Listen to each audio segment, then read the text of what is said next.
This video is brought to you by my amazing Patreon supporters. If you'd like to help support the channel and keep it going, consider becoming a Patreon today. Link is in the description below. Hey everyone, welcome back to the Desmond's Flicks podcast. I'm here with my good friend Celise, also known as Sweet and Spooky, here on YouTube. Welcome back, Celise.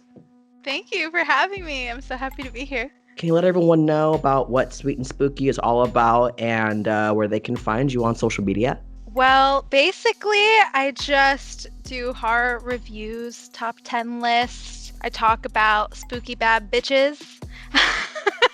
Anything horror related is on my channel. I also do monthly movie nights. I live stream with my friends and we watch a movie, only public domain for now. You can check me out on Instagram. It's Sweet and Spooky Official, and Sweet and Spooky here on YouTube, and basically everything else. You're getting even closer to 1,000. Are you at like 700 now?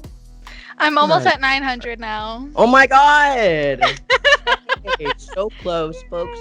Let's get her to 1,000 because she's an underrated YouTuber here on the platform and definitely deserves a lot more love. So go and check her out. The first two films are from Patreon supporter Claire, and they are for Dragonwyck and Let Us Pray. And our last film is a request from Shauna for a film called Dr. Sleep. A little film. Little tiny film. But the first film we're going to get into is Dragonwyck, which is from 1946 and stars the legendary Vincent Price. The film follows a Connecticut girl from the farm, and she's recruited by a relative to go live in this giant valley mansion. This film was interesting. It was different. A lot more slower pace than I was expecting. What did you think of this? What were your thoughts as you got into the film? So, I originally thought that it was gonna be a horror film. So I just went into it like, okay, Vincent Price, like, it's gonna be some spooky vibes. And like, there were spooky vibes, but it was more like a gothic romance thriller or mystery. It was a bit confusing, but I did like it. I love the third act. I thought the third act was great. Same. It took a while to get there, though. I agree. There was a lot of like unnecessary scenes. Also, like, I mean, obviously it's from the 40s, so like to be expected, but like so much is happening through dialogue. So it's like you really have to just like sit and listen the whole time. And like, because it's like really rarely anything is being shown. It's just being told through dialogue. There's a lot of just like explaining the things that have happened or that are happening. Yeah. But it's like, I guess all those movies from back then are like that. It wasn't really my thing, but I was digging Vincent Price. Honestly, at the beginning of the film, like when he's like kind of first interacting with, oh my gosh, what's her name? Miranda, I think is her name. The way that he's like looking at her and the way they're like flirting, I'm like, damn, wish it could be me. I'm like fanning myself. He is, and he just has this great voice. He's like this, like, I don't know. He doesn't even seem like a real person. Like, he was the most interesting part of the film for me personally. No, I mean, I felt the same way. It wasn't that the performances were bad. Like, everyone was really good. They were. And the production design was gorgeous. Like, it's a gorgeous looking film. It's a beautiful black and white film. I couldn't relate to these like super wealthy people with their servants in their house fanning themselves. Yeah, I don't think I could relate to anybody in this. The third act was like the part that I was really into because it was like everything that they were talking about finally came together. Recommend or not recommend? What do you say? I recommend it if you really like Vincent Price and would like to see some of his early work. Other than that, no. Just like, it's a little boring, not really my kind of movie. And I love like over the top acting, like old films. I feel you on that. And I agree. It's like if you're Vincent Price fan, like you said, check it out. So our next film is another request from Claire. This is for the 2014 film Let Us Pray. And the film is about these people that are being held in this police station, and this mysterious dude comes in to the station, and he's there for everyone's souls. Biggest thing that I noticed about this movie right off the bat was Liam Cunningham as Six. They never say his name, but his name is Six in the credits. He was from Game of Thrones, and he's excellent. Pollyanna McIntosh as one of the constables, Rachel. And she was awesome in The Woman. I know that she was like one of the trash people in The Walking Dead, right? She was, yes. Like the I'm leader always of the like, trash it's the people. trash lady. This was a cool little indie film. Before we dive into it, what did you think of this, and had you heard anything about this film? No, I never heard of this film until you hit me up. When I started watching it, I was like, okay, this looks like an action film. And I was like, all right. And then like maybe 45 minutes in is when things start getting real crazy. And I was just like, oh shit, okay, we're really in this. Like, this is really cool. I just thought it was like a lot of fun. And then later at the end, when you like find out everything that's going on, I was like, okay, I see you guys. Like, I was pleasantly surprised. I yeah. knew nothing about this movie going in. Didn't watch a trailer, just was like, all right, go on blind, watch this shit. And I had the best time with this movie. It being such a small scale film, looks like a low budget, which they did a lot with that small budget. Oh, yeah. Especially in that single location.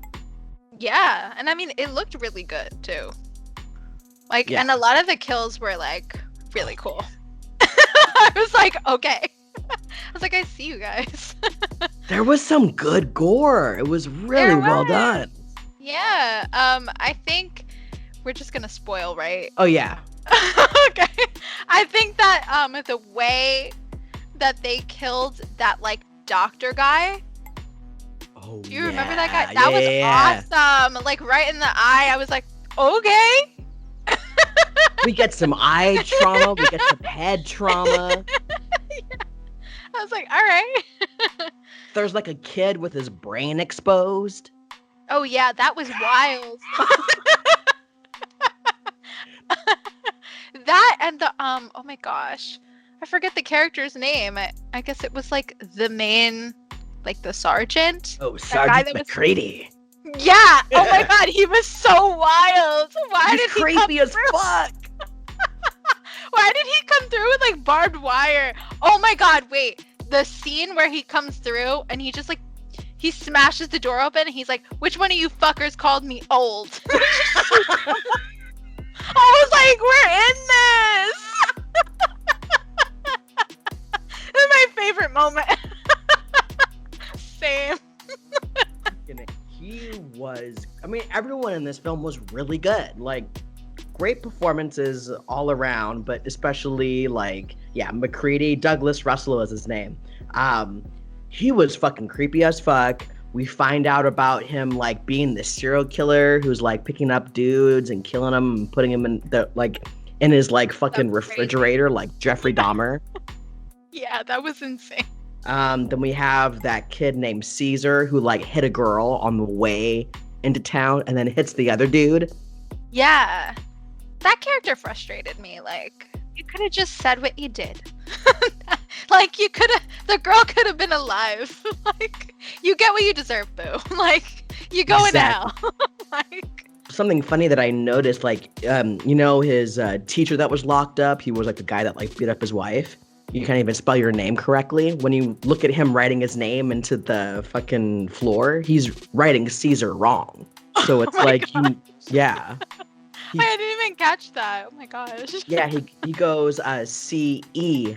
But I thought those little tidbits like that were cool. Like, oh, okay, like we're really developing these characters, even in those little tiny pieces where it's like, oh yeah, this kid can't even spell. I especially liked how, you know, the stranger named Six would like be able to show people what they did. Yeah, I loved that.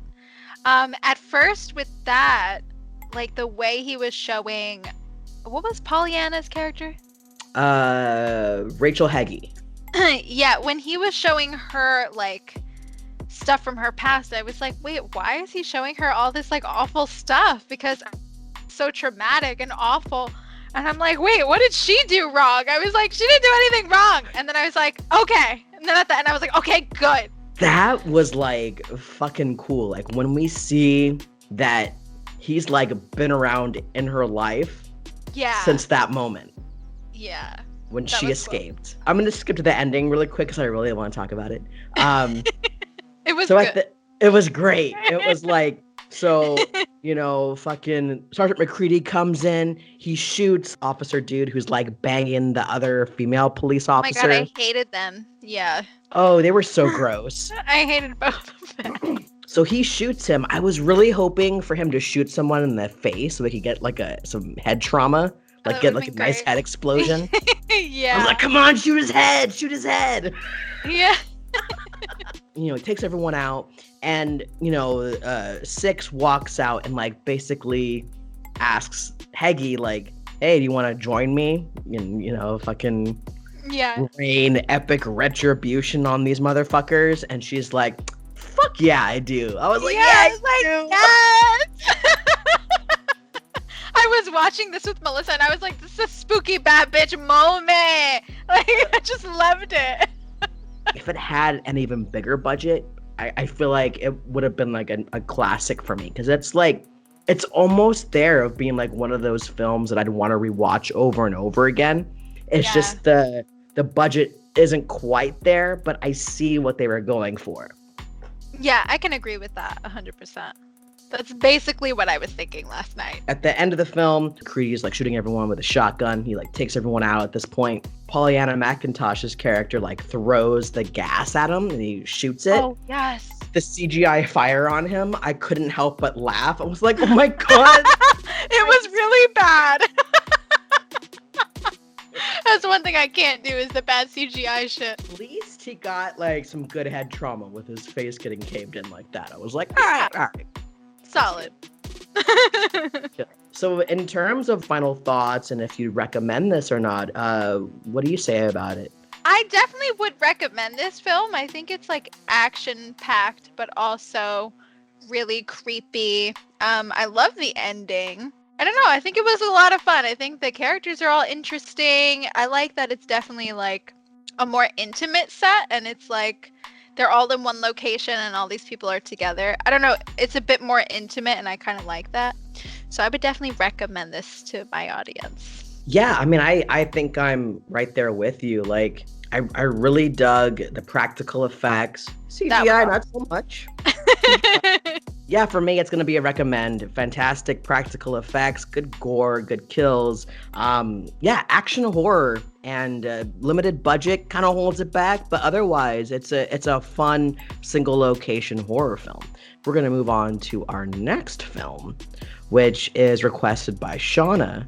And it's Stephen King's Dr. Sleep, directed by Mike Flanagan. Years after the events of The Shining, we're now following an adult, Danny Torrance, and he's basically protecting this young girl named Abra who has very similar powers to him, and he's protecting her from this group called the True Knot, and they prey on children with the same kind of powers so that they can remain basically immortal. They're like vampires, soul-sucking vampires. What did you think of Dr. Sleep? What are some of your thoughts about this film? And, you know, where do you think it stands with other Stephen King adaptations? I wanted to like this movie, but I did not like this movie. But it's kind of the same way with like the book. I just don't think it was for me. I definitely will say I like Mike Flanagan as a director, so it really has nothing to do with him. I don't know, like I loved all the like, you know, like the recreation scenes. Like it really did look like, you know, The Shining. Like it was really impressive. And like Alex Esso as Shelley Duvall was amazing. Oh my God, right? Amazing. Like who can compete with her? But yeah, like I loved that. Obviously I like our leading guy.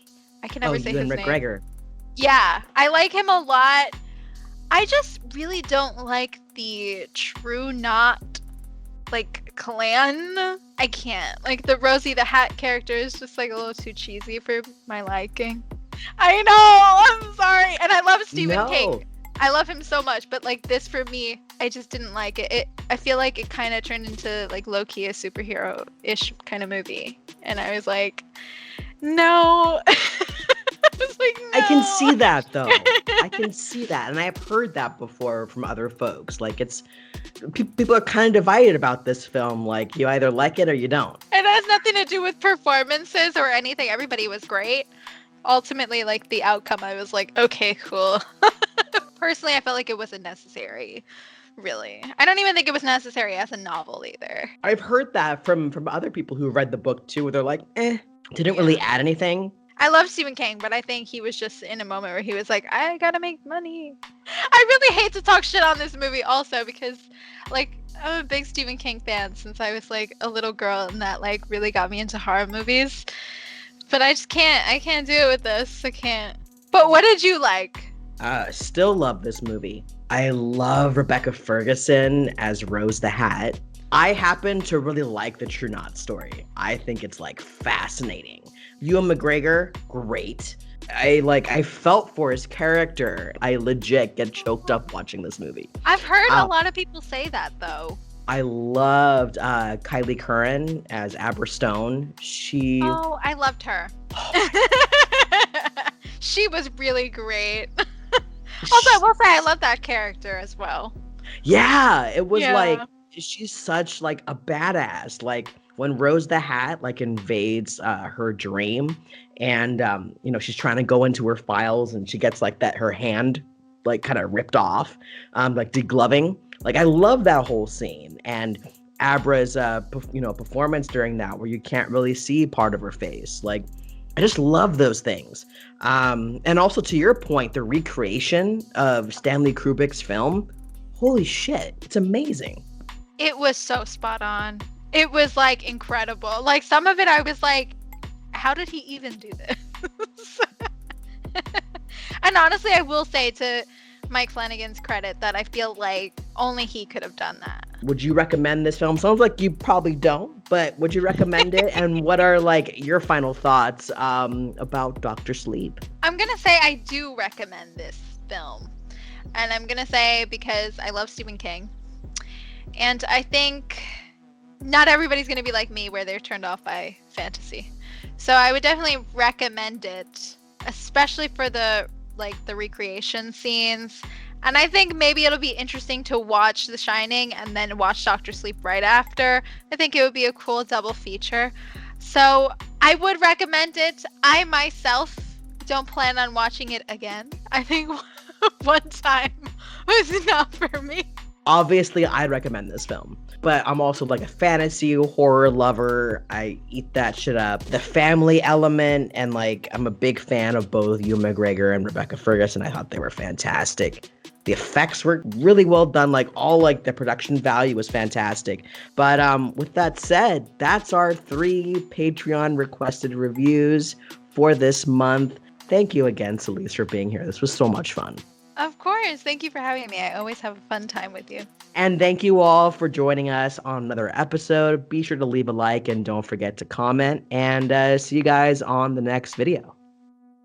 P.S. By the way, folks, I'm stoned and Celise is drunk.